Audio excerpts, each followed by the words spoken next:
on the fact that you had the hands-on, I think you can combine that the practical part in theory makes most sense.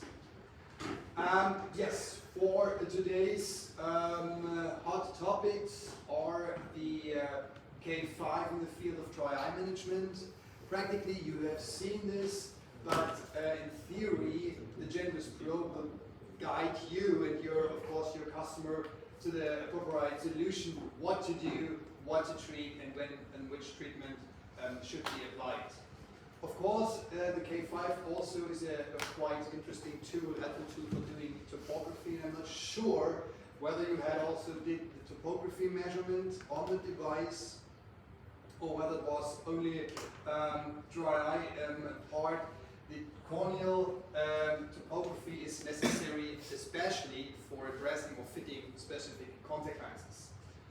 My intention is to bring you a business case to explain how you can sell K5 in the dry eye practice for dry eye practice, what have been done, how step-by-step approach could be used, and also we have some case examples that is required to understand how the K5 was brought into practice, some individual dry eye tests, and at the end I will give an overview about the competitors, which ones are available. I selected a specific, or the main competitor groups, like which we do have with the Hydra SPM from Italy, or the corresponding OS 1000, and also the Medmon, for example, Meridia, as main of the competitors to get some comparison.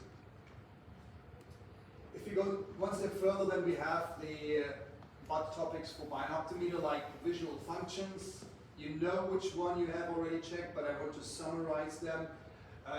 The charger user groups, which are very interesting to use, whom you could sell that device, the hands-on, which already done, and also a specialty use case, specialty user, who uses this device for doing the vision screeners. Who of you is selling the binocular? You guys from Australia? Okay. Who is selling the K5? Yeah. Someone, that's quite great. Okay. So as we intended yesterday, we want to go again more interactive with you together, and I've prepared a first poll, and I would like to ask you the minimum requirements for all available topographers in terms of getting a qualitative good measurement. Think about this. What is needed independently, whether it's an Oculus topographer or a Medmon or anything else, what is needed to achieve a qualitatively good measurement? So let's start first all to warm up a little bit. Which major requirements do all topographers have in common? Either these are the only devices providing the K values, or a staging software to detect corneal abnormalities, or a healthy intact tear film, or there's no requirements as they have nothing in common. So the first answer is already in, that's very quick. Now we are flying in, that's quite good. By the way, I like this way of asking so that it's easy to see immediately where we have the distribution about the answers. More and more coming in.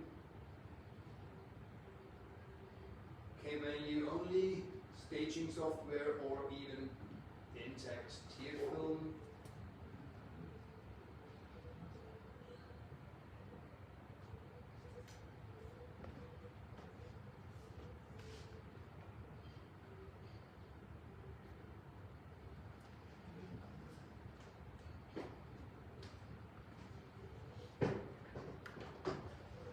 And then we got it.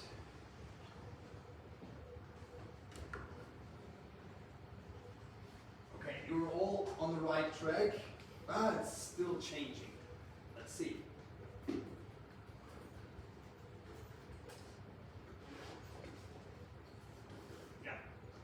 So let's leave it at this. It's of course not the only device which can deliver only K values. There are a couple of other devices like, as we've learned yesterday, Pentacam in the field. The staging software is nice to have, but it's not essentially needed to have it with a device. I mean, you can simply say that if you have a single autorefractor which can also deliver K readings, then of course the software, the staging software is not really needed. But to achieve a good measurement, and this was what Jörg was yesterday pointed out, for topography, it's needed that you have an intact tear film. And that's the main issue if there is no intact tear film. And I can tell you a story. Imagine a patient has no tears at all. The reflective image of the placido disc wouldn't appear, so we can't measure anything. And that's the issue. Yeah? And that's also the issue why it's necessary to address the tear film condition. And that is necessary to point out. So again, thanks for your participation for that, and we're coming up to a couple of more polls in the next slides. So generally, I will do a little excourse. Generally, the eye examinations are more or less easy to understand. So what has been done at patients running through eye examinations? Of course, mainly you will see they will be undergone refractions of patients. So it's easy to understand whether they say, I can see a line, I can have a visual acuity up to this line, for example, this one here, and everything underneath or beyond that line I can't see. That is what the question and the immediate answer from the patient is linked one-to-one. He can see, he can't see. We improve this by applying a spherical glass or even a toric glass cylinder. The visual acuity improve, that's it. That's easy to link. The next step is if, for example, ophthalmologists or optometrists check the anterior segment of the eye, checking the vertical line of the cornea, see something suspicious here in the center, some opacity. It's easy. Patient complains about vision is gross based on that fact. Second image is here, you can see there's something growing into the pupil, that any blood vessels, any pterygium affects the vision. There's a direct one-to-one link. The same for fundoscopy. We have here a quite normal retinal image, suspicious area, suspicious image. Here, as you can see, we have some exudate, soft exudate, all suspicious. Even if you have angiography images, this affects the vision, patient complains. Easy. Lens anterior segment, checking the lens opacity, lens is opaque, reduced vision. That's easy to understand. But how does this appear for dry eye? Dry eye is not that easy to understand. I mean, you get also answers from patients, but the vicious circle, as you can see here, is quite difficult to understand. And honestly, I've read this a couple of times, and immediately every time I read through that, I get new information, new answers. And the point is to bring that theoretical part down at the end of the road to create some sort of a treatment plan for the individual patient, for the individual dry eye disease. That's quite difficult to do. But I want to give you some sort of explanation how to understand this. So you can see here on the left-hand side. So you see at least here that oval area in the center is our core mechanism of the dry eye. The core mechanism of dry eye is tear hyperosmolarity. Tear hyperosmolarity means we have a mismatch or too much salt in the tears, means we have a higher inflammation cells into the tears, which lead to the fact that the cornea themselves will be damaged, will be more damaged, which then of course also lead to the thing that the sensory stimulation reached out to increased blinking, so that patients have increased blinking, feel like they're having symptoms, which then also reacts back to an increased reflex drive for activating the lacrimal gland, going back, and again, if we circle up, you see also that the tear film instability increases. Now, how does the side effects react to that? So how could the tear film instability be decreased by different abnormalities like blepharitis or even deficiency and so on? But in total, this is a very complex system. Not that easy as getting a plus or minus lens, improve the vision by one line, check, that's it. And this makes dry eye so complicated, but it's still possible to treat. Yeah? And again, here we do have the differentiation of aqueous deficient dry eye versus evaporative dry eye. A couple of mixtures available, but I will try to bring you online up to date with where we are right now. I want you to do another point to say, okay, what dry eye is? What does it mean today, to tell me dry eye is, and now you can again answer with your phone.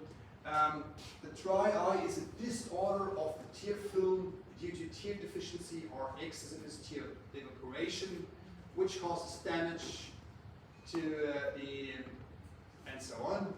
It's a multifactorial disease of tears and ocular surface that results in symptoms of discomfort, visual disturbance, and so on. It's a multifactorial disease of ocular surface characterized by loss of homeostasis of the tear film and so on. Or it's still unknown because, as I mentioned, nobody knows what really dry eye is.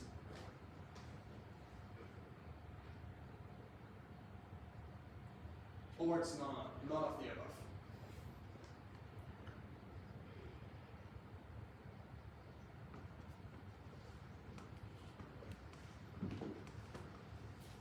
It's good, you're doing good.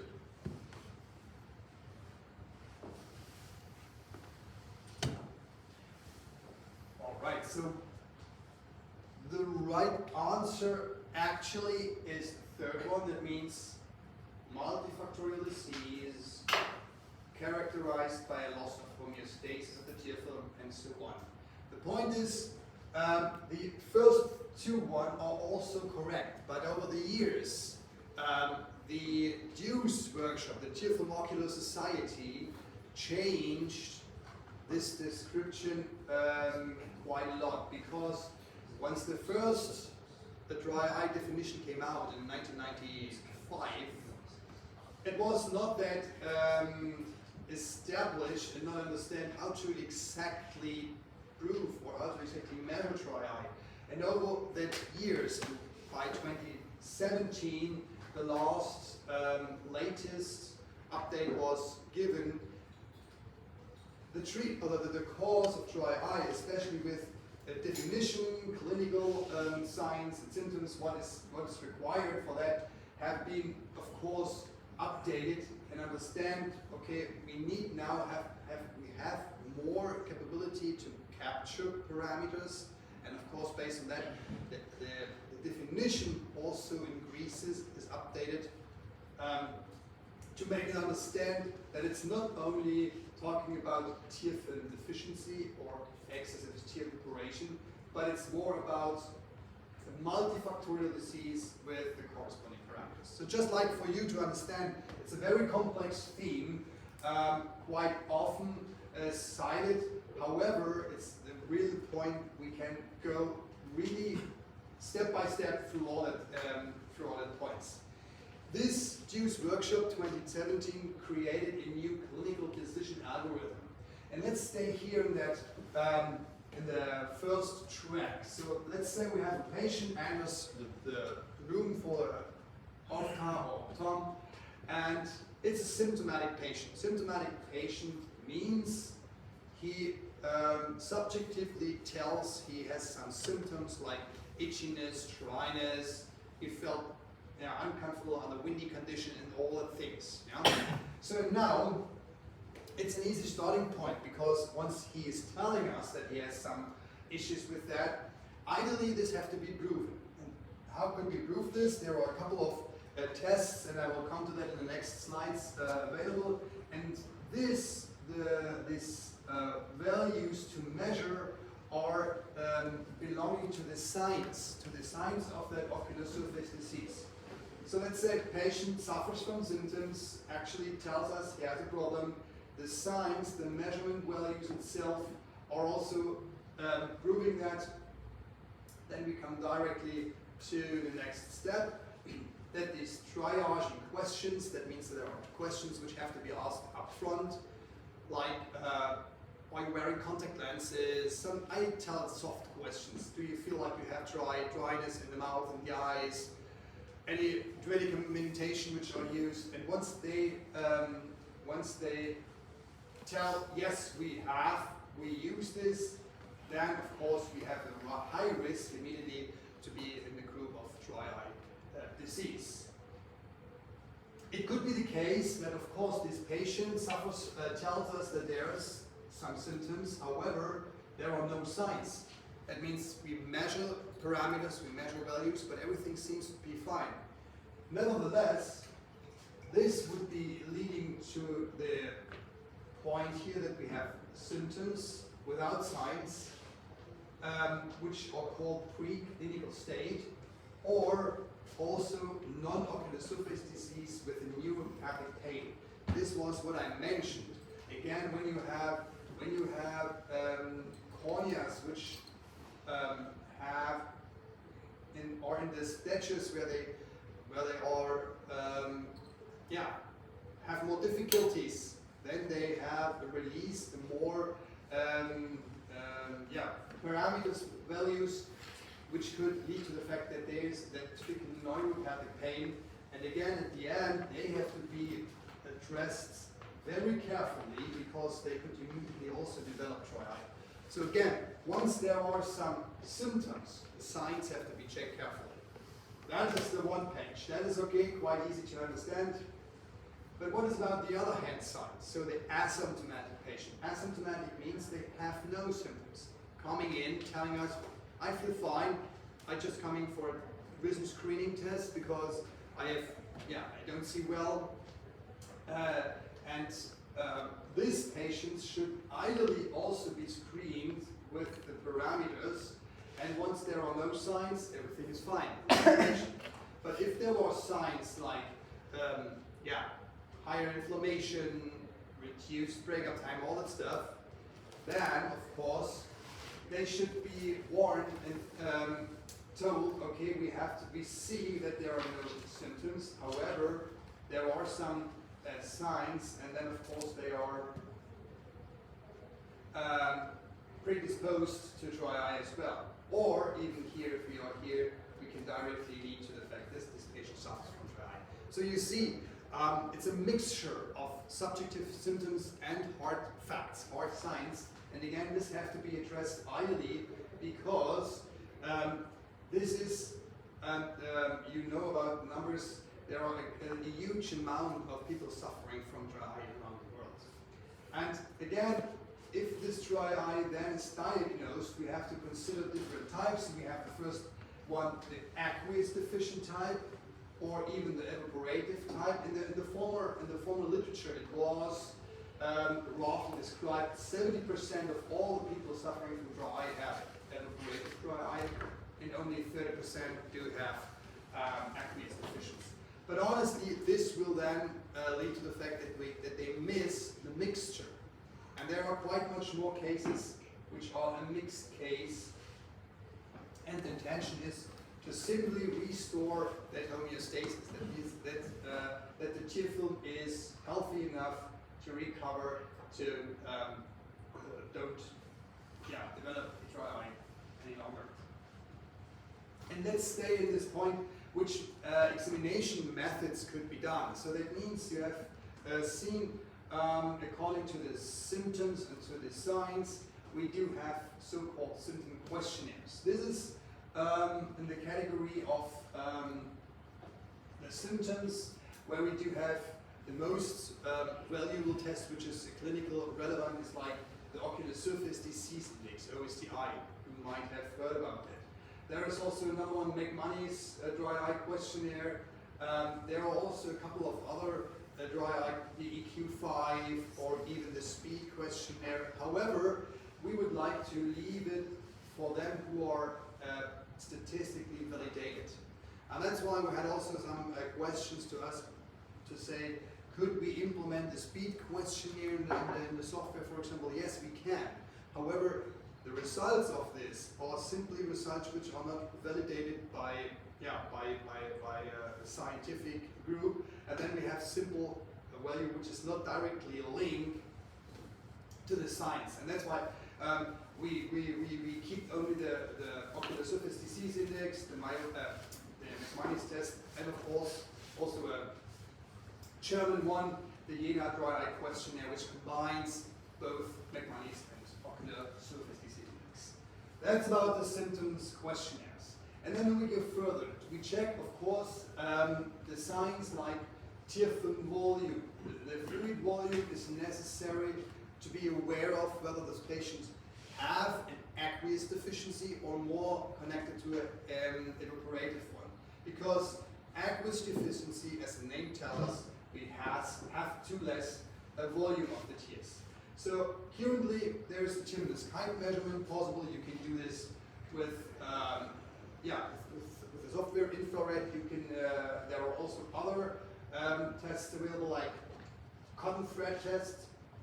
There's a small piece of like a surgeon which is put in the lower area of the surgeon of the lower eyelid, and also which is commonly known and used, the Sherman's test.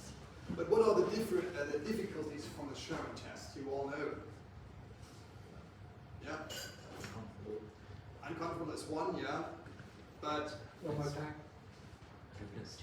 Yeah. Right. So the main problem is it's while applying the tear starts getting more and more, and then we have reflex tearing, and we do not measure the real condition. And this is the problem. It's needed to measure the status quo in reality, not by activating something to measure a non-real number. Yeah, but it's still existing, and but we see in the scientific papers it's changing over the last years because it's needed to have it very non-invasively. The stability, the tear film stability, of course, it's able to use the breakup time as we do on the slit lamp, using a fluorescein dye, but this is almost comparable because if you bring fluorescein dye to the eye, you change the condition, and you want to have it ideally as it is, purely as it is, and that's why it's needed to have it non-invasively, as you can see here. Another point is checking the thermography. Have you ever heard about this? Thermography on the tear film? Yes? No? No. How do you think this is done? Using the heat. The heat, right? That is what it is. Using the heat map, and we did some internal trials, and we had an infrared camera, and exactly while keeping the eye open, and it was my eye, there was no inflammation, nothing, it definitively changes over time. I keep the eye open, the eye starts cooling, and this is what happens after a different time. The tears are breaking up, and then of course we see the surface of the entire cornea and sclera, at least conjunctiva, getting more blue, means getting colder. So that's something also, it's a very old technique, but it's coming from the perspective that at these stages where they released that for tear film stability, there was no way to measure that instead of having a large infrared camera in front. So that was not really connected to the practical clinical aspects. So that was a thing which was more related to research. Then we have also the fluctuation of osmolarity. Osmolarity tests are of course available, therefore, and as you can see here, tear film composition. Therefore, you have this are the tests which are more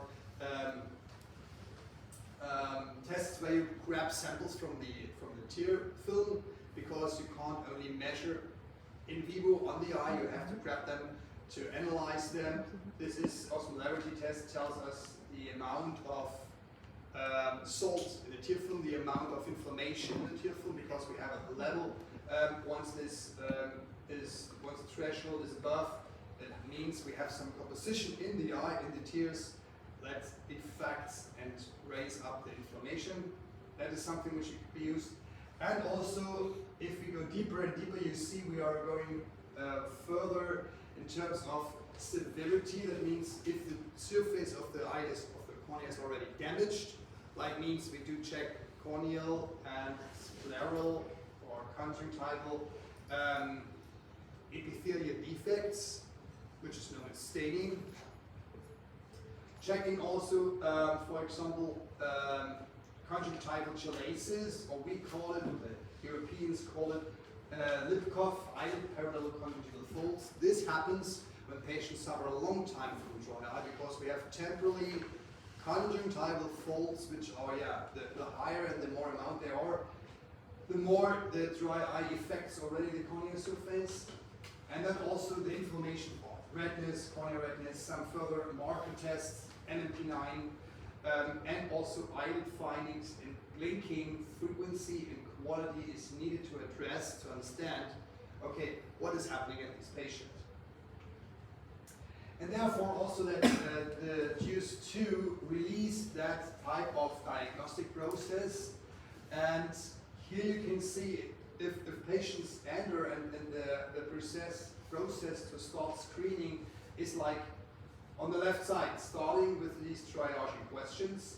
You have questions like how long have you dry eye symptoms, is the vision affected, all that soft stuff that I was mentioning, contact lens wearer, all the things which should be addressed and used in basically in an anamnesis. Of course, combined with the risk factor analysis, like smokers, certain medications, contact lens wearers, all this which belongs to the anamnesis. And then we're coming to the direct diagnostic tests, which are a combination of the symptomology, that means we have the subjective questionnaires, using our dry eye questionnaire with 5 questions above the threshold, or using the OSDI above the threshold, which leads to the fact that then one of the following so-called markers, homeostasis markers, are addressed. And so what we can do with the K5 is that we have here again non-invasive tear film breakup. The osmolarity needs a sample of the tears. That's not possible with the K5. And also if you check the corneal staining, and again, based on the fact that we can use the K5 with the staining feature, you have 2 out of this 3 which could be addressed. Then to say, okay, let's go ahead and see whether patients, and if they are suffering from dry eye, in which subcategory they are. Are they more evaporative one, mixed intermediate one, or even here in the lower aqueous deficient area? And once it's decided where the problems appear, of course it's needed to evaluate the severity, because then we can understand, is it a very early beginning or is it a very severe dry eye case, which we totally change in treatment. So nobody wants to treat a very early beginning with the high, for example, IPL treatment. We want to start step by step to see the improvement of the treatment. And therefore, okay, we grade whether, for example, meibomian gland is mild, moderate, or severe, and the same happens with the Tillmanns-Kite, whether that's reduced to 0.0 millimeters. And if you now have listened to me carefully, you should answer these 4 quite easily. Which of the steps can be performed with the K5? All of them, only the triaging questions and the risk factor, the diagnostic tests, sub-classification tests, and the severity grading, or what else do we have? None of them. What of these tests could be performed with the K5?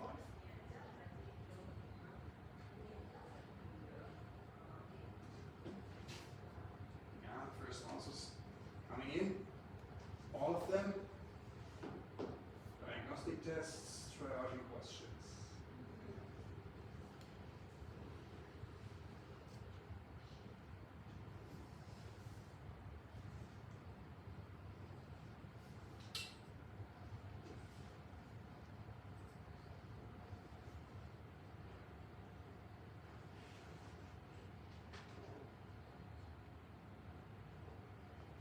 Okay, almost 80% tell all of them, and 21%, 20% diagnostic tests, subclassification tests, and the severity grading. Honestly, this image shows a little bit wrong. What we can do is the osmolarity test. That is, if we could do all of them, if we could do all of them, that would be nice. But underneath that in the middle, you remember, we do have the osmolarity test here, and this is not possible because we have to grab a sample. We have to physically grab a sample of the tear film to check the amount of osmolarity. That's not possible with the K5. So again, we do the risk factor we can do, we do questionnaires, we do NICBAT, we do corneal staining, and then go ahead with the corresponding severity treatment. Okay, that said, I want to show you a clinical case example from the optometrist's point of view, which was treated. And by the way, we do have currently released a new dry eye guide with the K5, and this is something which has a long history. We have that in the 3rd generation right now. It's not uploaded to the distributor till yet, but once I'm being back home, I will upload this because this is a little bit spiced up with new refreshed cases. I will give it to you. You can have a look, which helps to understand all what I am telling you, especially for perspective point of views to see, okay, which cases lead in which direction, how do the patients which suffer from dry eye be treated. So one of these cases we do have here. So there is a patient with which is 74 years old, and she's a lady, and she has already 10 years of history with extreme difficulty to open the eyes in the morning, as well as pretty sore and red eyes, and the eyelids as well throughout the day. So that was the initial history. She came to the optometrist.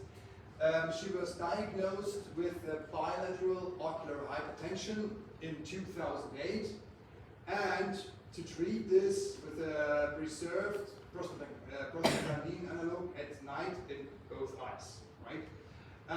The dry eye symptoms, as she was pointing out, were attributed to her ocular hypertension eye drops, and the current treatment was to use non-preserved single artificial tears. A couple of times a day, and so she was really rid of that. And she said, she's feeling not good. And additionally to that, she was diagnosed with rosacea in her 50s. Now, how would you treat this lady? Quickly check anterior segment, only using the slit lamp. Quick and easy. Perform a dry eye questionnaire to see if the problem still exists or get worse. That means just checking the subjective symptoms. Let the patient answer a dry eye questionnaire, run through a tear film breakup test, or perform a screening test which contains the DAQ, quality, and informational testing. What would you say? So we see we are here in the group of dry eye question and screening test, and even answering. Here nobody is answering the anterior slit lamp check. That's good to see. Dry eye questionnaire. That's worst.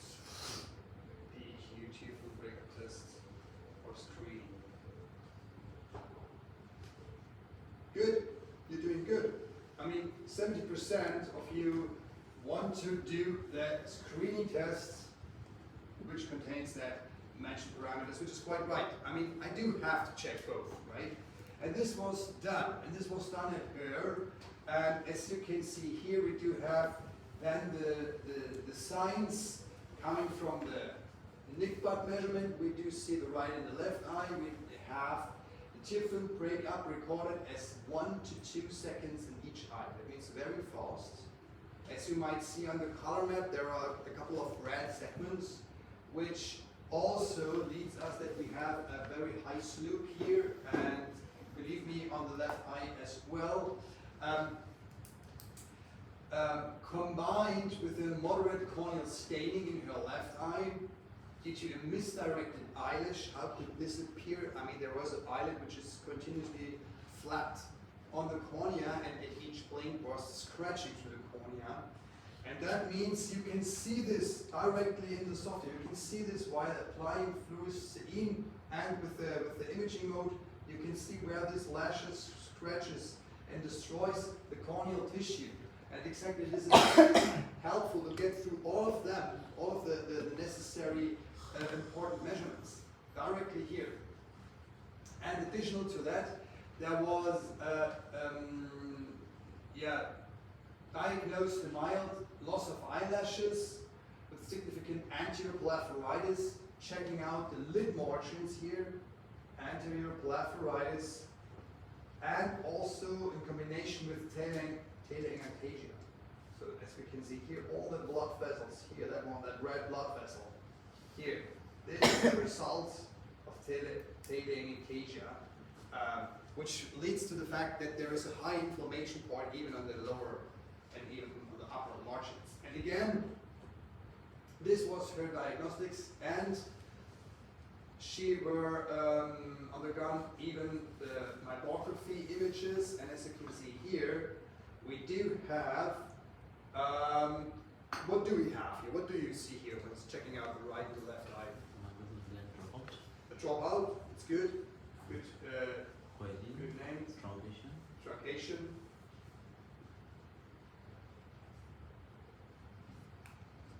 Anything else? Yeah, tortuosity. So exactly that, to sum up what you mentioned, we see here all that which has happened once we have meibomian gland deficiency. Yeah?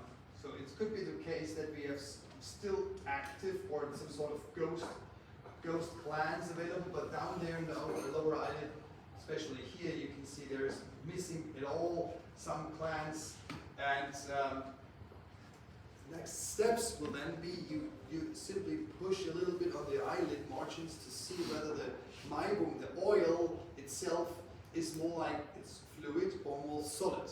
And if this is the case, and this is in her case, the meibum was very, inspissated, so it was too thickened. It's not like soft enough while pushing to open it and leave it on the lid margin, and that was her case. Additionally to that, collarettes appeared on the lashes. That is something coming from Demodex mites, and in combination with her rosacea, she were recommended to use a tea tree oil. Tea tree oil white at night to repeal these activities of the Demodex mites. And this is something you see we have right now. The problem we have right now, the diagnostics, and based on that, you can directly lead in the corresponding direction what has to be done with this patient. And this makes it a little bit more easy to see and understand, okay, what could we start, how could we start treatment for this patient. And this is something which is quite good handled, because she had no problem, a little bit reduced Thielmann's height, because now we could exclude that she's suffering from aqueous deficient, because the amount of Thielmann's height is a little reduced, but not that worst. But the OSDI again showed 81, which means a very severe case, as you can see down there. All in all, if we combine that, we see that the questionnaire was rising up. We see that she's having problems with inflammation, Demodex, reduced meibum consistency, and there was another point which was detected, the blink analysis. And you remember my table, even checking out the blinking. The blink analysis was in the way that she had incomplete blinking, left more than on the right eye, and she was encouraged to do the blink training. So you see there are some minor effective points to address, which where the patient do not need any specific treatment, only to tell, do blink training. Blink training. And I have a couple of my colleagues from the company, they give me a call and tell me I feel dry eyes. I say, okay, when did you do blink correctly last time? And they are looking at me and they think I'm cheating them, but the point is staring on some displays and so on. You reduce blinking, and that is something where you can say, use a simple post-it. Have you blinked today? That is the simple measure, the things to do. And this is something we want to show here. Starting simple with the treatment with the patient until the very fast, very high-end level where we have real severe cases. That's the follow-up and the conclusion. She was reviewed twice over the 6 weeks with further in-room heat and light expressions, lid expressions performed again. So she had to clean the lid margins at home, added with the treatment in-room or in-office treatment like heating up, lid expressions. And as you can see here, the minimum quality improved slowly, and even the symptoms on waking up was also improved. And yeah, the persistent redness was still a concern for her. That's the issue, because she planned was to discuss this with her ophthalmologist in the use of the 3 to 6 month course with that oxytocin, and to decrease that rosacea, lid margin redness, and even possibility of IPL. So again, we will see it's a step-by-step approach. At the end, we have summarized that overall in that software. You can see here all individual parameters, images, values, classifications, as you can see here, to interpret the problem, the individualized problem, and the individualized management plan were quite easy to understand her and keep her on board, because you need them to not only to understand what is happening, but also to be compliant in terms of daily light hygiene and so on. So I mean, this is also something, and I know for myself, if somebody would tell me you have a problem with your lipid or with your tears, you have to daily care about your eyelids. I think this is especially for the man a little bit more difficult to do this continuously, right? So this is something which helps the patient to understand. And of course, up there you see our area where you can of course see the results from the starting point and from the continuous end point, because you see the area. Once you have the entry examination, it might be in the more red area, and then until the very end, ideally, we have a larger number, because we have a larger area. Seems to be that all the spikes, or the measurements of all the spikes are on the green area. Yeah. What is the standard value, the result? The standard value for this value. Yes. There is ideally it's just for like, for the dry eye. yeah. There is no standard value as we can tell it. So the point is, with that number we want to achieve to see, okay, which of each spike, as you can see here, for example, the upper spike is the Nickbad, then we have the redness, is in the green or also in red area. So once, let's say we have the entrance examination, the Nickbad is in the red area and all other thing is in green. So the intention is to use that spike to tell we need to improve the Nickbad. So once we did this over a couple of measurements and we see an improvements, then the area, this is the area of that parameter, improves and gets better, and they make to understand, okay, I did a better job. There's no threshold area to say 50% or less is dry eye patient, because you consider it that way, you consider each spike, each parameter as an overall So that's something, it could be the case that we have some other changes, not only Nickwood for example, but also meibomian gland and redness. So then immediately you have a smaller area. But the intention is over the time to improve this. That's the hint while using its spike chart. Good. Another case. We have time. Yeah. Another case. Patient, 48-year-old female, subjective to dry eye symptoms. She has irritated, severely reddened eyes throughout the day. There are no signs of general ocular disease. That means this is a typical case where she tells us she has problems with dry eye, but there are officially no signs. She was using hyaluronic acid-based eye drops to relieve from foreign body sensation, and the elevation plane grade was observed while filling the dry eye questionnaire, right?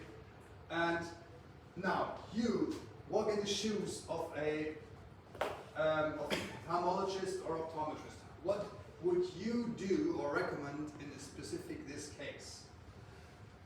Number A quick checkup of the dry eye questionnaire only. A single measurement of the tear height and Lichtbad seems to be enough because it's delivering appropriate information. To check ocular surface, as it seems being a preclinical condition, or nothing, as the subjective symptoms are enough to guide her to a dry eye workup.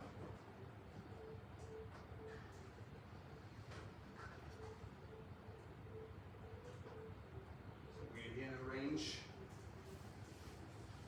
of single measurement of Timonis and Nickbad, checking ocular surface, preclinical condition.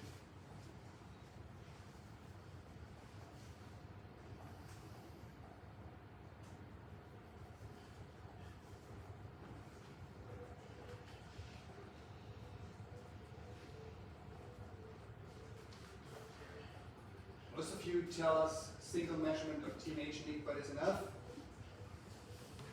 Check ocular surface. Would be quite better.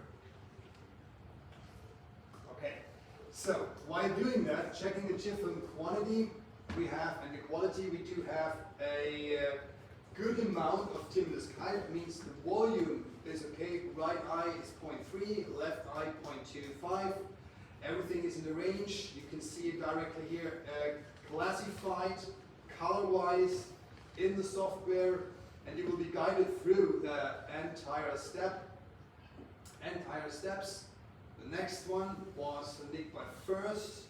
The first breakup time appeared after almost 5 seconds for the right eye, respectively for the left eye.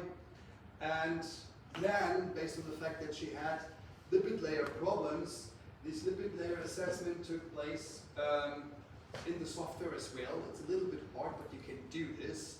Do this using interferometry, checking the lipid layer and checking the color of this lipid layer, and this appeared to be gray, whitish gray in the interference pattern, and it was seen that we have lip coughs in her eyes, reflecting the poor tear film quality.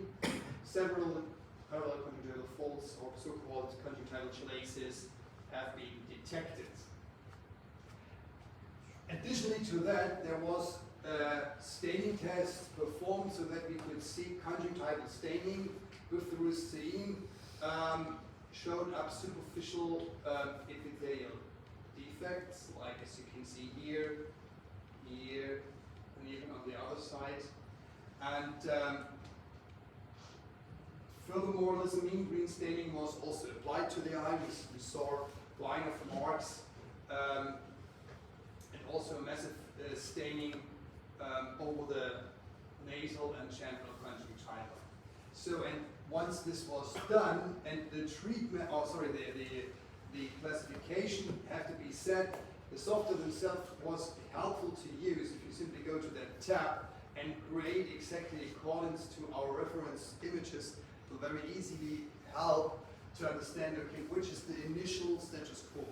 Again, this could be also done with other printed grading tools, but once it's directly in the software, it's linked to be sure that the process in terms of after treatment, after the initial diagnosis, the treatment leads to a improvement of the individual problem.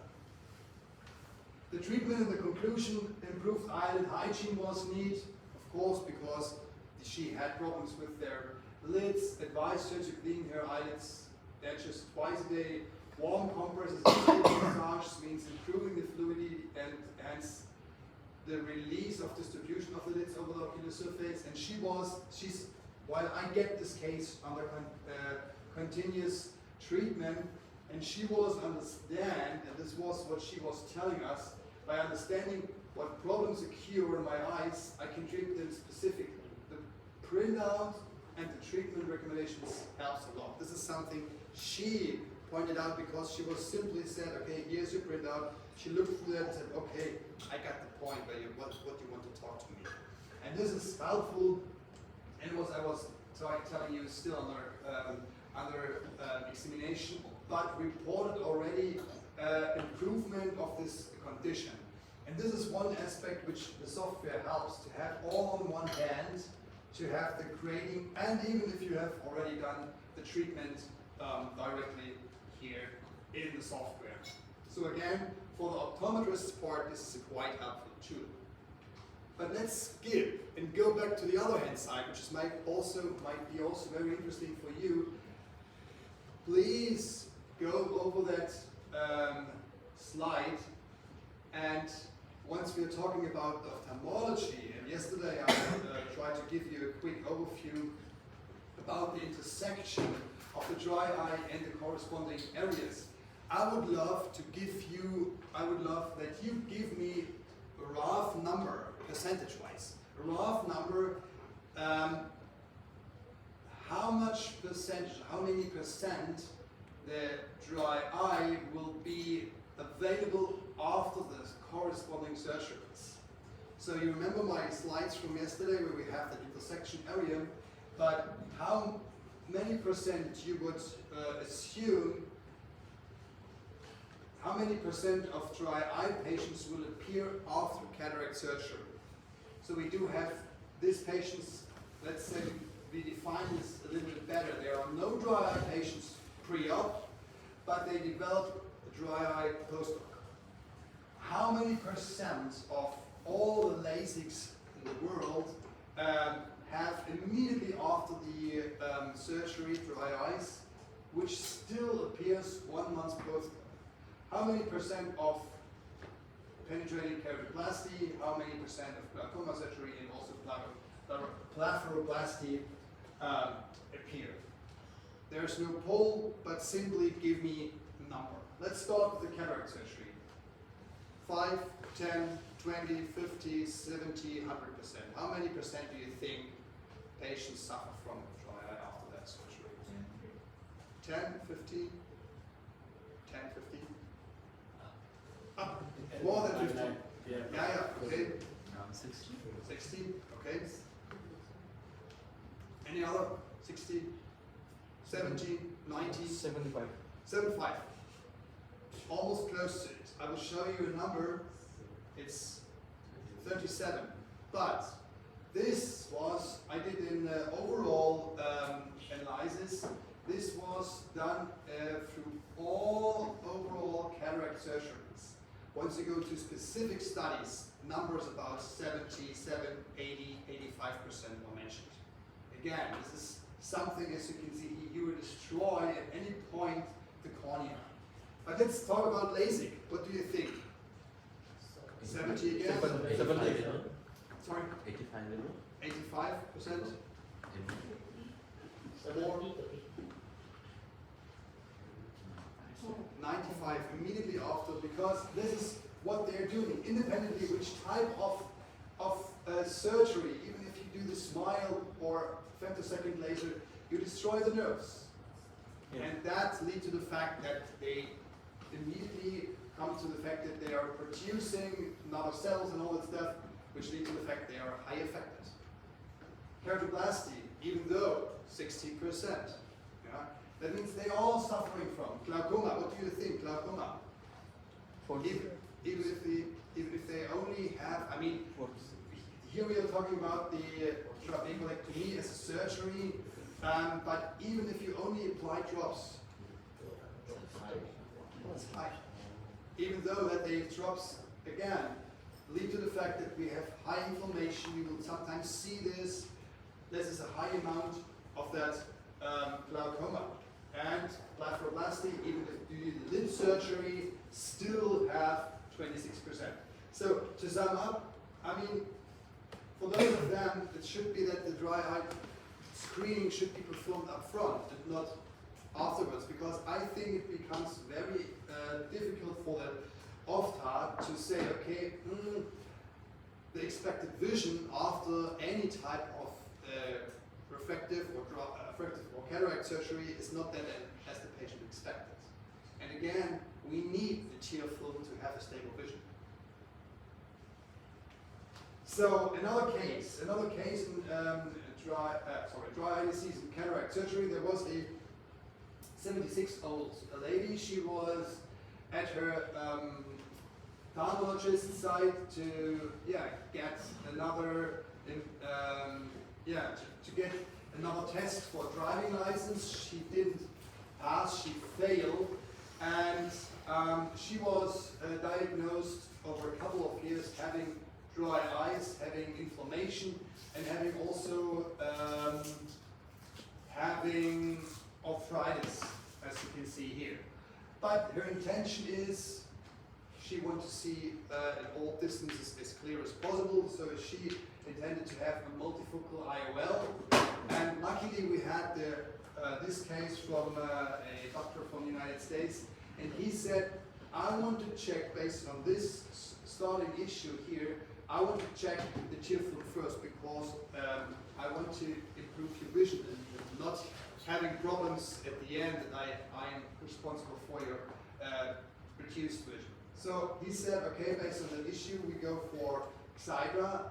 Xiidra is a lipid, which means this drops reduce inflammation and also stimulates these cell recruitment, T cell recruitment in the stem cells, on the limbus of the cornea as an activator, and then of course stabilize the tear conditions first before we go ahead with the cataract surgery. And now again, another call, what would you do? Which treatment would you apply to this patient? Checking the meibomian glands, reduce inflammation to achieve stable condition of tear film, quantity and quality, perform a cataract first and then check 6 weeks after, or only use artificial tears.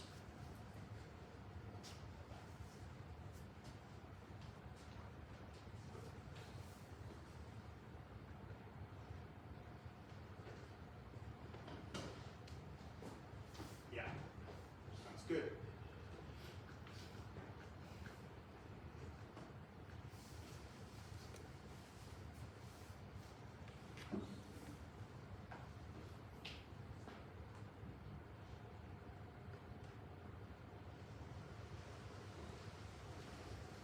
So you're on the right track. Before cataract surgery, it's necessary to reduce inflammation because again, once it's done, as you have seen the number, it's increasing after the surgery as well. So it's better to have them on board with less dry eye conditions than getting it worse after the surgery. So here we sum up. The OSDI eye surface disease index for her was performed. She got them the new IOL. You see it was stabilized because the tear film condition was way better improved. It's not totally 100%, but it was improved over the time.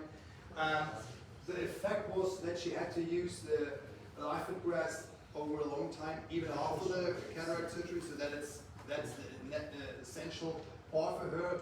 but the vision itself, she was very satisfied with that for all distances. And that is something, to sum up, it was helpful for Dr. Kornfeld using all the functions which are ticked here to getting a quick overview about her dry eye and even her therapy options to which should be done to stabilize tears up front during surgery. Let me sum up for cataract surgery and hopefully get you a little bit more information to useful for your market. Again, this very weird circle is a thing which we have learned which could be shrink down or broke down to the main important things. But you have to be aware that the disruption in the tear film homeostasis, that means we have the equilibrium, is a key component in pre, intra, and post-op risk factors, specifically for phaco cataract surgeries, and phaco is still most used. That means if your doctors use phaco, they have to consider that, again, that the tear film have to be proven, have to be in the same homeostasis up front. It's necessary that, for example, diagnosed pre-op patients could lead from worsening symptoms after the surgery, and that is the thing where the patient has to be warned and should be addressed.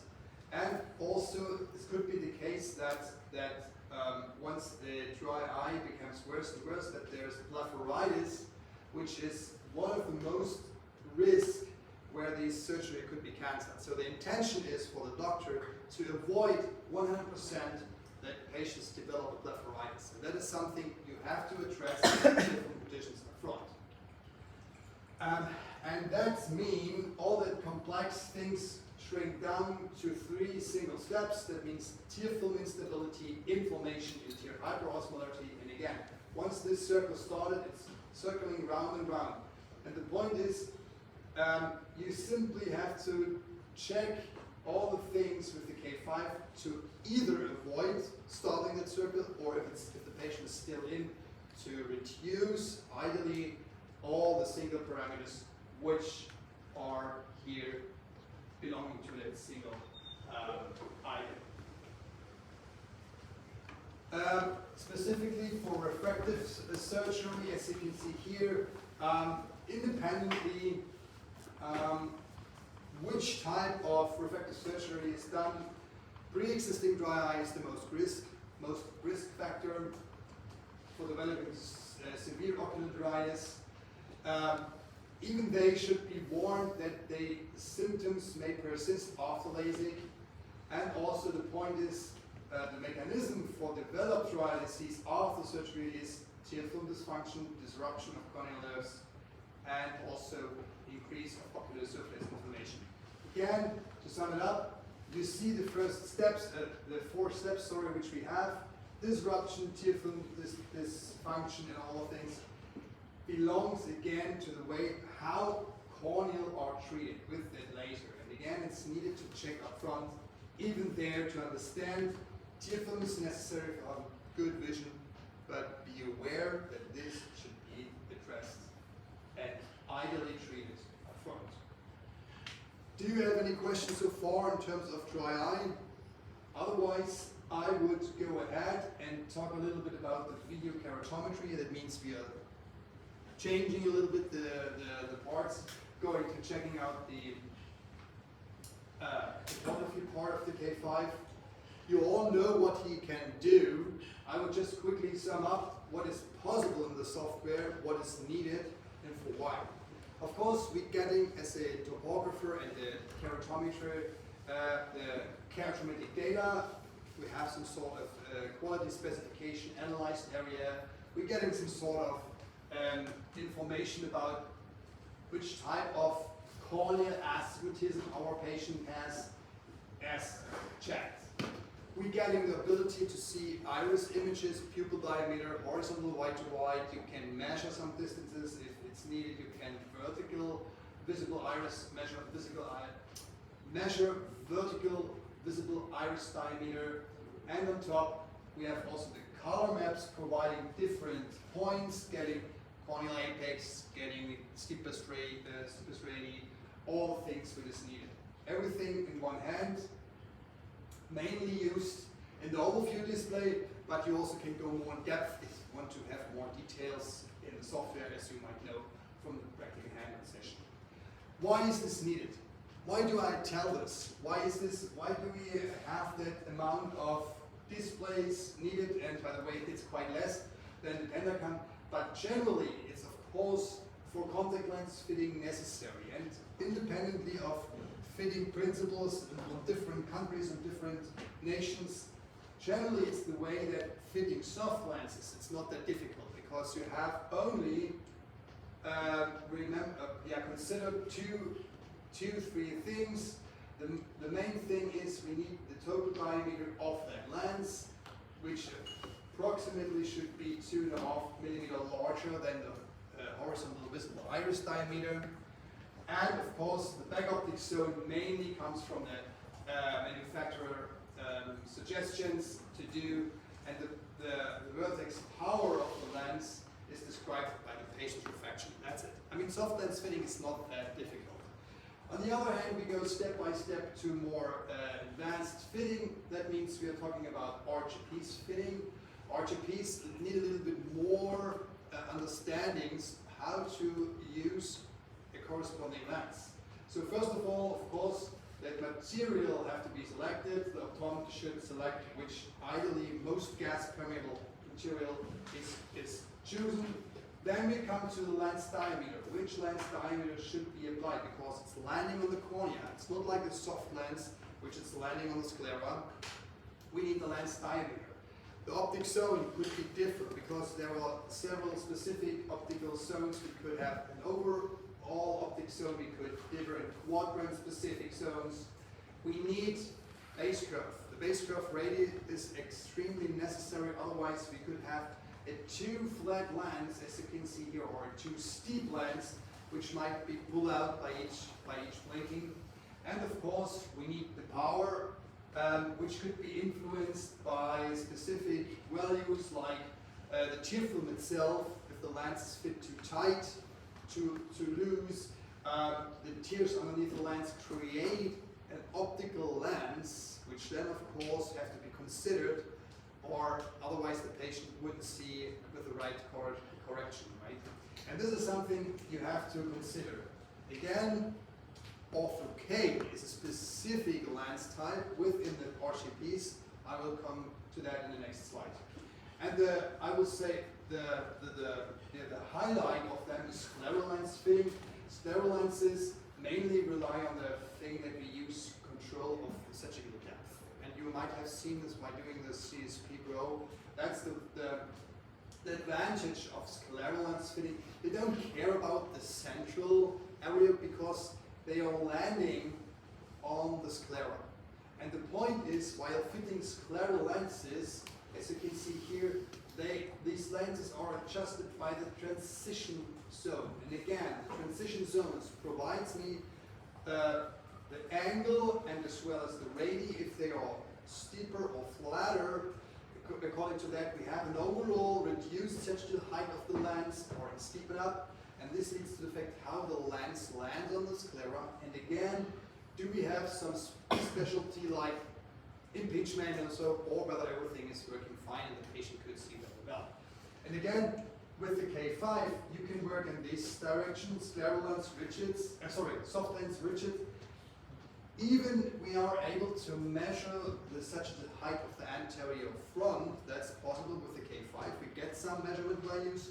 However, we can't do this as the Pentacam do in each of these single section and beyond the cornea. That's something which, when you apply scleral lenses which are beyond the corneal edge, you have to have something to measure it. Okay, and how do we fit the lenses? Again, as you can see, and you might have already seen the slides, a couple of other slides in my presentation. Ideally, getting the corneal curvature, select a simulation lens, put it on the cornea.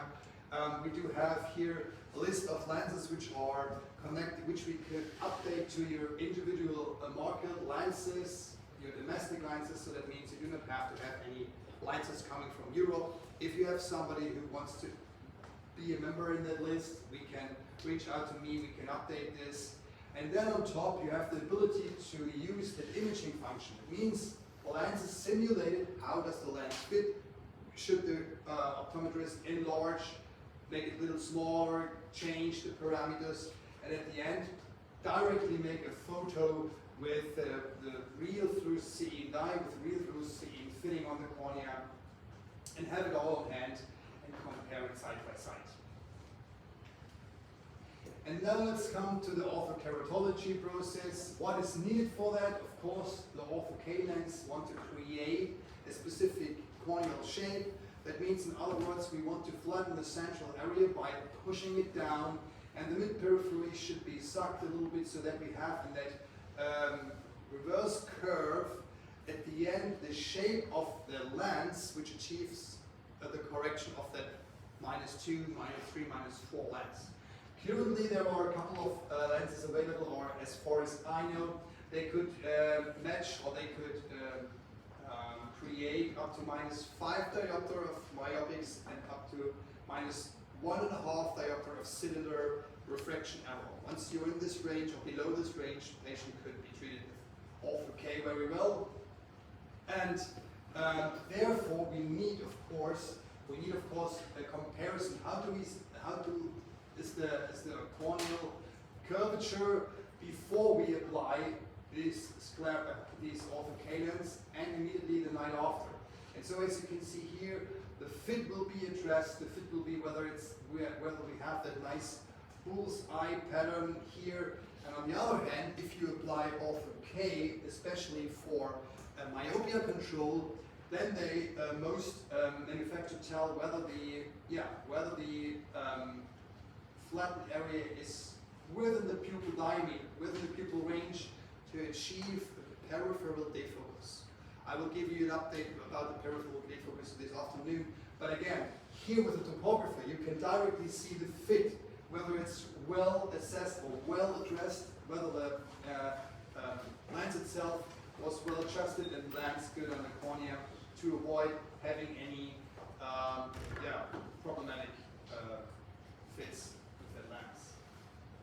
Compared to, then we have other useful displays. Compare 4, especially useful if you have any corneal abnormalities like keratoconus, keratoglobus, PMD, all the things to see the progress over time, to see how fast does they appear. We do have also TKC, topographic keratoconus classification. As all of you know, getting overview over a couple of years, or at least a couple of measurements, to see how fast the keratoconus progress, and this might be very helpful if you have an overall image for the patient. So that again, drying machine in combination with the topographer to check topography for any type of lens fitting might be very helpful with the use of the K5. Okay, let's go ahead with the 5 steps to build up a little bit about the business case. As you might see here, we do have 5 steps which which hopefully could be useful for you to say, okay, how could we establish dry eye or dry eye practice? And once these steps are followed, you ideally build loyalty to create further sales. First of all, it's very simple to start with marketing material, to start to reach out to your KOLs who are working with the K5 and try to intend to do some lectures, do some small posts online. I mean, most of you know this guy. Dr. Wu is a little a freaky guy wearing sometimes ocular skirts. However, he could transport the message. He is very keen on and convinced for the K5, all the functionality with the keratograph. And this is something you need to have somebody at hand which can tell from the podium what he is doing, so that they can talk one-to-one in combination, of course, with all the marketing material, quite helpful. Then the next step, and this is the most, I believe the most difficult one, try to perform free screening. So that means if somebody has, or you guys have somebody who says, okay, I'm not sure to having a K5, why not? Talking about them with its screening. So it's easy to screen because the screening itself is so quick. And once they have the ability to do this quick screening test, they have the point that they can print, for example, the quick test, and they are in the loop that they have both things. The first one, they have already the reputation to say, okay, I can do the screening for you, I can do a little bit more about dry eye, and the patients they have already screened or in their local database to at least figure out all these patients which we should address to come back because they are suffering in one out of these 4 here, objective signs, having dry eye. Yeah? And so that means the point is, once there is something suspicious, to bring them back to a full dry eye will then be the next point. And if this appears, the good thing is we allow to create a full dry eye workup totally independently.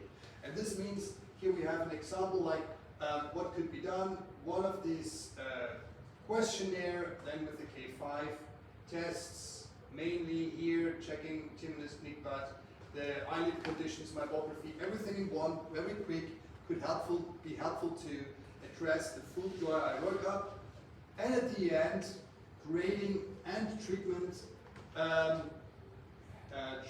classification to ideally name not only a very generic part like artificial tears, but name exactly the drops or the treatment option which is available to your market to put it in. So that, and there is a very individualized treatment lists which could be pull up and could be selected for the patient and having everything on hand. This is something to, as an overall step to get them on board, and then of course evaluate it. Show this to the patient while repeating after a couple of months. For example, a follow-up test where we get the most numbers out of it, like Timonis Knickbud, where we have the pure numbers, and once they are see improvement, once the patients see improvement, then of course it's working. And that is the final end result. The patients talk to the family, and also your customers talk to others to say, okay, this device helped me a lot while performing, getting it on board with the technicians, with the optometrists, that they simply measure, and I can do exactly all the assessment, the treatment with the software. And I think this is the best way to go to come to and build up a dry eye practice. Any hints from your side, how it's in your market when you're talking about establishing dry eye practice? Have you lead to that problem, or is it still easy for you? Problem. Only dry eye drop uses from Bangladesh. Pardon me? Dry eye drop, not much. Only the drops. They only apply drops, but how could they know which drop is the right one? One fits all. I understand the problem. I know about the problem. Okay, let's go ahead a little bit because we are almost close to the end. I would love to show you about some competitors. I picked only according to the survey, only the main one. So yeah, I will go ahead and give you a quick overview which are currently available. So at first we have the placebo-based standalone systems comparable to the K5, of course. It's just like having a Magnet Meridia or even from CSO, the Antares or Antares Plus, which is almost same of the setup. You have the measurement head and connected to a PC. Then on the other hand, we do have a split lamp based system like Hanwha, Sanginium, or even from Mediworks. So that means they have an addition which is connected to the slit lamp and to the camera, where you can swivel in and out and do some raw dry eye assessment. And we do also have so-called hybrid systems, for example, from Italy as SBM or as an OEM product that Lactic Eye. And as you can see here, these systems are available, and again, it depends on the way which where the customer, where the competitors are mostly in your market. Generally, it's the way you can use mainly, of course, slit lamp-based system, but they are suffering from the problem that they do not have real software connection, and that's mainly the cause to say, okay, if you want to be aware that you have something in hand for dry eye, you need a sophisticated software which can guide you what to do next, right? I will stay here for that SBM or the corresponding standalone device. I have added this because they came out last ESTRS in Vienna with a standalone device which is called OS1000, comparable to the K5. However, they do not have, once we're talking about tearfulness height measurement, they are not able to run this under infrared condition. Again, so if you glare, tearfulness changing, and that's the most problem what they do have here. Another point is, while talking about this IDRA, they have a couple of cones coming with the device, so you have to swivel in and out or change that cones. There's one, for example, having a Meyer system. Then it works like a topographer, but not doing topography, but screening the changing of the patterns. Then you can remove that black part here and swivel another one. It's a black one where you can check some points in terms of lipid layer assessment. And again, you have to know which one is for which available. And once this cone is away, you can't measure at all. So that's difficulty to say, okay, we have to add several lenses. And as you can see here, for the measurement itself, it's not easy because there was no fixation target. The patient looks anywhere, and then you have to, as a user, have to be addressed and have to be in the right position. They do have also blink rate software on board, but again, this could be, as I was mentioning, this could be influenced by the task itself. So when the patient have to blink normal, looking in the device, there is no normal blink behavior. So that's the point.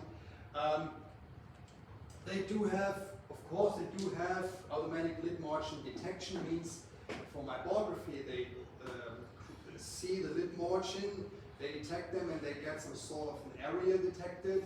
While the K5 only have the manual grading. The point is, what will happen if you invert the eyelids not exactly in the same positioning after a couple of times? You will never have the same area to compare, right? So once you flip the eyelid and see, okay, we have some truncation or dropout, you do this subjectively. If the software creates a pattern where you see a dropout, you get, of course, you get a number, but once you do it later and you do not have exactly the same area flipped, you will compare apples and non-apples. And this is something, when you rely on only a percentage value of meibomian glands area, you will lose the influence of truncation, thickening, and so on. And that's why, of course, that percentage value decreased over a couple of years because the percentage is not that helpful to create the meibomian glands. And what else do they have? With their imaging mode, of course, they need a third several cone to adapt on that machine, having it then able to capture. And this is something we could easily do with our magnification by simply clicking and activating the magnification, the camera, and so on. Everything is set with that. let's go one step further. Let's go maybe, for example, to the Magmund, and Magmund claims continuously that they have a larger coverage using their small cone. You have to consider Magmund independently, whether it's the E300 or the Meridia, has a small cone, which leads to the fact that they have to go very close to the eye, which, by the way, could be not that good for patients, because we had sometimes the case that, for example, if they measure kids, they would remove from the head and chin rest because sometimes they touch even only the eyebrow or something, and this is not very patient friendly. But again, they say, okay, we have a larger coverage, which is of course correct, because they reduce the distance and they could cover much more area. But I was asking, why is that cone useful? Of course, to achieving that larger area corneal tissue to measure topography. And why do we need that larger coverage? I mean, they are claiming with larger coverage we can fit larger lenses. By the way, they can't even fit scleral lenses, because once they do not go beyond the sclera as well, they have a larger corneal coverage, right? So we are talking about corneal lenses. And it's needed to have a more precise value for specialty contact lenses, multi-curve, or for K. But precise values, what does precise values mean? Precise values means we have a precise K value in the flat and steep meridian, and we have a precise eccentricity and an outermost cornea area as well to cover and say, okay, this is more exactly to provide a better first contact lens. Yeah. How does that nasal side will affect the corneal? This depends on the anatomy of the nasal one. But generally, if you go very deep, they have no problems with the nasal area, because they will cover the nasal area of the cornea. But it sometimes, it depends a little bit. Sometimes then the patient rotates the head a little bit, but so they have no issue while capturing. Again, once patients are allowing them to come close to the eye. And what they are doing, or what we did, is we had done an internal, some sort of a study, and the intention was precise value. We have to clarify what precise value means. Therefore, we have to do an index course in the mathematics. I will don't think you deep so that you can follow me. The intention is, if you have a spherical cylindrical power combination, mathematically to compare this device-wise, we have to transform them into so-called power vectors. The power vectors represents a spherical lens power, the m value, and the Chasen factor in x and y, in two different directions, J0, J45. And with that mathematical parameter, we can combine the repeatability of the measurements. And have a look. We repeated the central topography versus the peripheral topography. And the central topography seems to be, for the spherical part, almost the same, almost comparable. However, not exactly for the J0 and J45. That means they do have the E300, we did this with the E300, has a higher standard deviation, a lower repeatability than we do have with the K5, especially for central corneal astigmatism. So and we said, okay, have a look, this is for central. I mean, if we assume that we have the central corneal astigmatism should be the same. Let's check out the peripheral astigmatism. And as you can see here, even there we have a higher variability in the E300 with a higher standard deviation than we do, even though we have a lesser coverage than that, right? And so the take-home message, that is for flat and even for steep, and the take-home message is popped up here. Even with a smaller coverage, because we do not are so close to the eye, the lower standard deviation in eccentricity means that it's not the real USP for them to say, okay, we have a larger coverage to achieve a more precise value. You know, the point is, even though that we have a larger distance, we can also measure even more precisely the area which we don't really cover, but extrapolate. That's the one which we can tell. And this is something we didn't have officially published because we need a larger data set, but this was proven with the fact that we had K5, Pentacam, and PE300, and we figured out so that generally that the higher the variability, the less the USP for them to say, okay, we have a very precise, precise coverage, precise measurement value based on our coverage. So again, if they claim and say, okay, we have larger coverage, yes, they do. But how helps you a larger coverage is if the variability is too high and you are not sure whether these values are quite good enough.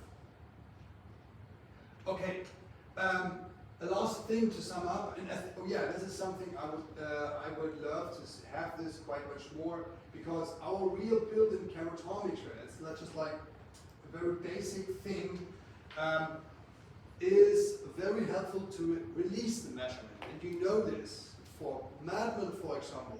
Once the user is just like going to the eye and you get some results like 98, 98, 98%, and then another 5 images with 99%, the user has to select which of these percentage images are the best one, which is the best one, the best measurement, where the software then go further and calculates all the K readings and so on. In our side, it does mean we do have a K keratometer which continuously measure if the apex is, or the corneal vertex is achieved. Then the measurement takes place. So you can be sure that even if you have a patient which develops some sort of a corneal abnormality, keratoconus, we measure once we are on the right focus. Compared to the Madman, it's difficult because they claim or they show that you have a high percentage value, but exactly which value have to be selected is done by the user themselves. And again, what happens if you have 5 images calling 99%? Where is the difference between? Why should I use the last one or the first one? Just simply give me a reliable standard start measurement. This could only be done if you have a keratometer integrated. Again, we do have also further parameters like here imaging system to show RGP system. They, in the meantime, with the Meridia, they also came up with that. There is a couple of features. They also integrated them. And of course, they claim that they are having connections to a larger database, contact lens manufacturers. It might be, but honestly, if we have some connections in the United States, it's not that as they claim. So they have a larger, they have a good marketing tool, marketing material, but it's not like having the best machine in the entire world available in one. So again, here are this you have it also on the printout. There are some positive aspects from our side for K5 and for the Meridia. Any questions so far? Hints? Yeah. I have Yes. a couple of questions. Okay, back to this sensitivity for the K5. You're talking about the accuracy is 0.1. This one? Versus the Madman is 0.21. Yeah. Okay, is this based on the 99% of the Madmans been captured? And how about K5 Yeah. is based on Yeah. 70% or? No. But this is based on that 99% image of the Madman, and here this is based for the K5. It's based on the pure measurement when it took place. So we do not have compared the measurement area. So that means we do not have compared how much percentage we do have with K5 versus Matlon. We simply said, okay, we check the K values in the 3 millimeter zone, that's here for the center topography, and we checked the comparability where we got measurement values both from K5 and Matlon. That means we do have different locations, some ice where we could measure a little larger with the K5, some ice not. So was not the issue for that study. Simply to say where we got measurement values for both devices. Okay. Yeah. The K5 has the HVID, which means it's the same as HWT. White to white. As a topos, what do you call that? The measurable areas, the maximum is 8 mm. Again. The total max is actually 8 mm. Yeah. The maximum that you go. The area of the max is Yeah. 8 mm. No, it depends. It depends. Sometimes it could also be the way that we have achieved 9 millimeter. Oh, okay. It depends on different factors like how deep the eyes are, how wide could the eyes open, anatomically, do we have a lot of nose shadow or lashes shadow. Sometimes we have cases that we achieve 9 millimeter, but that's the highest value. Generally between 8 and 9, but the highest is How 9. about the easy graph? Is it same that we can? Yeah, with the easy graph it's the same. We have the same coverage for easy graph because the distance, to check the distance with the keratometer is the same to release the measurement. If you would combine the right eye with the K5 and the easy graph, this is the same. Okay, so if the areas of coverage is only maximum of up to 9, but how are you going to apply the spiral lens with topographer? Is it suitable? I mean, the scleral lens with the topographer, it's not suitable. What we did is that we have an overview such as a height measurement value in each flat and steep meridian. But again, we do have assumptions. We calculate because we don't have the measurement values out in the periphery. We get a raw overview to have the overall such the depth or such the height. But again, if you want to apply a good scleral lens, then you need to measure the scleral slope and all the things. So you can't do that. It's just like having a more raw estimation. Where is my overall versus in which direction I get there's such a depth, such a height in all the slopes from the pentacam. So I would say if I use the K5, I wouldn't go in depth for scleral lens fitting because it's not suitable. We can get a raw value, but not in depth. So that's something we have to tell. Last question. Ja. Ist jetzt schon? Wir haben eine halbe Stunde später angefangen. Everybody is hungry. No. So we are going to have lunch now. Another 15 Oh, minutes. I okay. need. Good. So, yeah. Last question. About AutoK, that the target is actually to achieve the blue line after the fitting. Right. Would it be like, because you're going to reshape the cornea anyway, so will it be permanent or if the achievement takes the whole life to fit the AutoK or? Good question. You know, the corneal tissue removes within 1 month. There was a study in the field which tells us if you apply ortho-K lenses, the corneal tissue changes. The corneal tissue means we change the curve, we change even the pachymetry, we change all things. And this study points out if you remove immediately the lens, don't apply them any longer. We have different times for different parameters to change. The topography changes immediately. That means on the next day we have the initial topography available. The thickness, this is the worst parameter. It takes until 35 days to reduce or to remove to the original state. So at least That is the way where you can, which is reversible, to say, okay, if the patient develops another refraction or something else, remove the lens, stay it as an origin as it is, and start a new measurement from the scratch to say, okay, now we have other changings, this is my new baseline, and then I create a new, for example, new orthocadence. And this is the beauty of the fact that it's reversible. If not, if you just like use, for example, LASIK, it's done. You can't, or you do another LASIK, but generally it's not, it's easy that the original parameters of the cornea come back. Thanks. Okay, then we are almost done.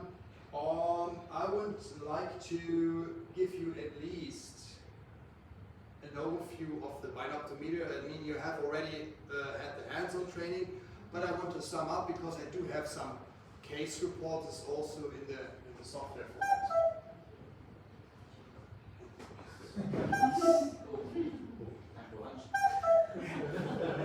Sorry guys, something's going wrong. Oh no, it's not going wrong, it's a binoptometer. I would love to do another poly, so please write down, based on your knowledge, what are the visual functions we can screen for.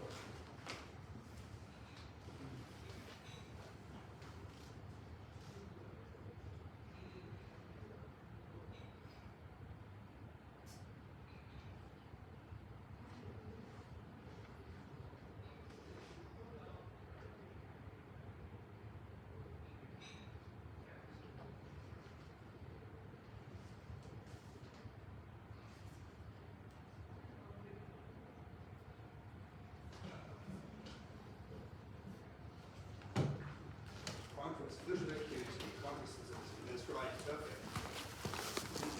What else did you do in your hands-on training? Visual acuity, color vision, right?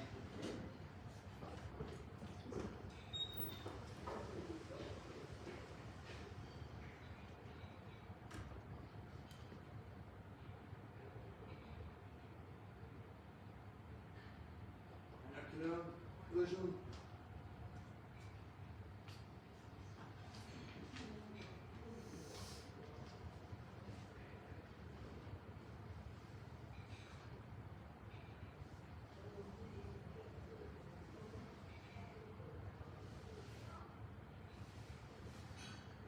There, that's good.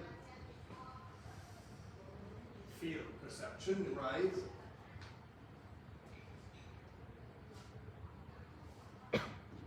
Now it's coming in, that's really good. Ergometry, good. Color blindness test, yes. Stereo vision.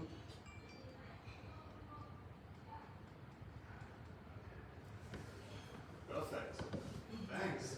I want to skip a little bit of that functionality because I think you have already seen what the binoptometer can do. That means we have the visual acuity, binocular function tests, color vision, contrast, mesopic, and even peripheral visual field perception could be done. And another point is, which was not really mentioned, the amplitude of accommodation, because accommodation is also connected to some side effects. And I will quickly show you these cases in a minute. Generally, this could be done, of course, using some charts, some tables, some booklets, color vision, and also here some charts for doing that. But again, the good thing is all of this stuff is integrated in the binoptometer, all in, so to say. The increased vision screening capacity is useful pro for that device. Screening conditions are standardized because you can be aware that once we have covered it with our light shield, or generally if you look down on that, you do not have different light illuminations. All the standard screening conditions are the same. And of course, it's a very helpful tool to monitor visual function. Who is using that? Of course, occupational health people. Then we have also the point for driver pilot license application, railway employees, for example, or choose on general screening areas, this application, the binocular is used. I think we can skip all of the slides. You know how it's working. You have seen our tests with the PC. You have hopefully adjusted the height. Adjusted the height. Once addressing your own body height to have a correct look into the device. You had hopefully adjust, if you are using multifocal lenses, the node on the side, the angle, because it's necessary to adjust according to the point where you're looking through your glasses, especially when testing the intermediate or the near distance.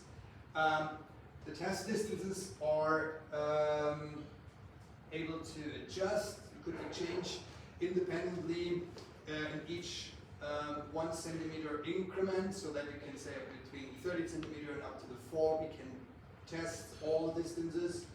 It's transportable, it's able to do your own program, because we do not have the old discs where we fixed in terms of our variability of the tests. The software itself brings us unlimited opportunities to create tests. It's a LED shutter system, and the good thing is you can create your own programs as far as you want, how many you want to, in each direction you want, and this is pretty helpful.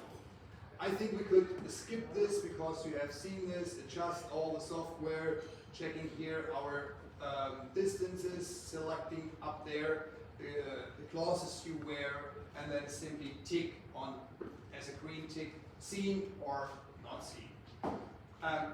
For whom is this interesting? Color vision testings, of course, integrated Ishihara, Verhagen, Tsubara tests, binocular vision, especially for doing the Fourier with that square and with this small within the large square box. Also, the called OXO test, where we see the difference between that vertical lines here, which might be offset in which direction, and according to that we have the prism diopter of Fourier or heterofourier, or the exo or endo-Fourier, horizontally and also vertically, that we can see how many prism diopters this patient suffers from. For binocular vision testings, of course, which is necessary to have here a cross, a star, a bar, all available. Contrast vision sensitivity, as you might see, I'm not sure whether you got it right, you have to run through all of these 5 indices or numbers or characters, and tick each of them, because once you tick, you will have reached the threshold, and once this threshold is reached, this is coming up in the printout. Yeah? And here myopic glare, and I'm not sure, have you adapted yourself with the light shield, and have you checked the reduced contrast? It's not that easy, isn't it? You need a little time to see that reduced contrast. Therefore, again, this is the test where you can activate at least the low visual acuity, and this rises up until you click 3, 4, 5, and then again, if you have all of them set, you know that we have corresponding to that step of contrast. We have seen all the C hooks, all the letters in the test, and you will reach the contrast level if you have less than 3 out of 5, and this is then your threshold, which you can see. More opportunities, results are coming in. I think you have all did this all practically. Here are some target groups, again, occupational health, industry, banks, wherever you are able to address the binocular, you can use this, public institutions, and even screening providers like general medicine, ophthalmologists, optometrists could be useful. Here's our use case where we do have this, and this is coming soon because we were reached out from the United Air Force, and they asked us to randomize our tests. We were not really sure what does it mean. So they told us the employees these ones who want to enter the US Air Force are high educated people and high connected people. So the intention is to avoid cheating the tests. And so what they did is they exactly have test results organized from anybody, from anywhere, and they exactly know, okay, this is my test routine, I have to say now, the opening is up, it's down, I do have Ishihara test number 27 or whatever, and to avoid that they could learn them and that the results are equal, they need a specific software adjustment where at each starting there is a randomized order of the test so that nobody could learn. This is something we implemented in the software, and again, this is not released yet because it's coming soon. Once activating the checkbox randomized tests, for each test, for each individual test, for each contrast test, you will see that it's changing. Immediately when opening again another test, all these characters are totally changed in a total different order. The same for the stereo test. There is nothing like, as you can see here, from like 400 angle seconds. That's every time in the center. No, it could appear that's with the first test it's here, with the second test it's here, with the third again here, so that nobody could learn. And this is something helpful to really randomize, to avoid learning process. And this was what the US Air Force wanted to have. Of course, we are checking the 4-year tests as well, and we are currently in the stashes to prove this, whether they are, whether every test battery for them is fair enough, and then we will roll it out in the future, which you can also, get once it's available. Let me quickly, and then we are then really finished, get through some case reports. Like as you can see here, there was a patient, a truck driver, 60 years of age, to sum up, had problems with the concentration and also very sensitive to glare in the night. As you can see here, there's a monovision, and if you have glare in the night, it seems like, oh, he has something suspicious with the median, like cornea or even